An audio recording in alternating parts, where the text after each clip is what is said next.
Бул Кыргызстандагы эң ири көмөк чордондордун бири. Ал 1968-жылы курулуп, негизги делген жабдууларга 50 жылдан ашык убакыт болду. Жабдуулардын иштөө мөөнөтү мындан 25 жыл мурда бүтсө да, улам оңдоодон өткөрүлүп келет. Быйыл кыш оор болду. Перегруз менен иштеп аттык. 10%, 20% перегруз менен ошол убакта жабдыктарды сактап калыш үчүн биз өчүрүүгө дуушар болуп аттык. Бул пастанса шаардын жарымын электр энергия менен камсыздайт.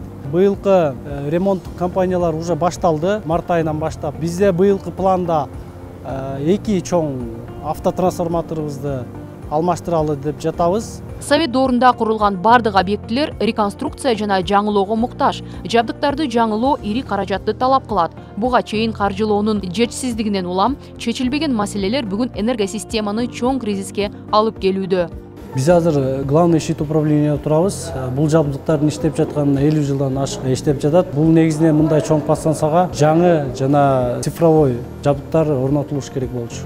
Энергетикадагы чечилбеген маселелер өлкөнүн өнүгүүсүн артка тартат. Кыргызстанда электр жарыгына болгон баалар Борбор Азия чөлкөмүндө эң төмөн. 2014-жылдан бери 1 киловатт сааттын баасы 77 тыйындын деңгээлинде сакталып келет. Акыркы жылдары электр энергиясына болгон тарифтерди кайра карап чыгуу зарылчылыгы айтылып келген.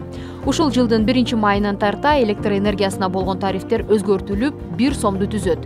Мындай кадам өлкөнүн энергетикалык коопсуздугун камсыздоо менен бирге тармактык инфраструктураны жакшыртууга өбөлгө түзөт. Болгон орточо 20 түйүнүн көрөт экен. Эми 20 түйүн болбогон окатта. Баягы азыркы коюлуп аткан тариф ал да аз чындыгын биле.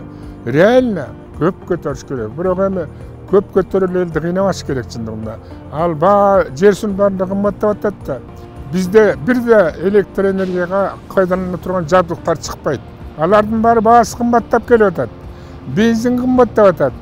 Солярка кымбаттап атат. Күйүүчү майлар, машинага колдонуучулардын запчасттары кымбаттап атат. А биз 14 менен 17-18 жылга чейин эч бир жылган жокпуз. Тарихти саясатташып жүргөнбүздө шайлоогондо эле кокуй эл чыгып калат деп эле момундай шартка көнүп калганбыз. Аны ташташыбыз керек, туура түшүнүшүбүз керек. Көп жылдан бери топтолуп келе жаткан маселелерден тышкары энергетиктер жыл сайын кышка даярдык көрөт. Бул да болсо каражат талап кылат. Жарыкка болгон баанын 23 тыйынга кымбатташы энергетикадагы бардык маселелерди чечпесе да, кандайдыр бир деңгээлде каржылык абалды турукташтырат деп белгилешет адистер.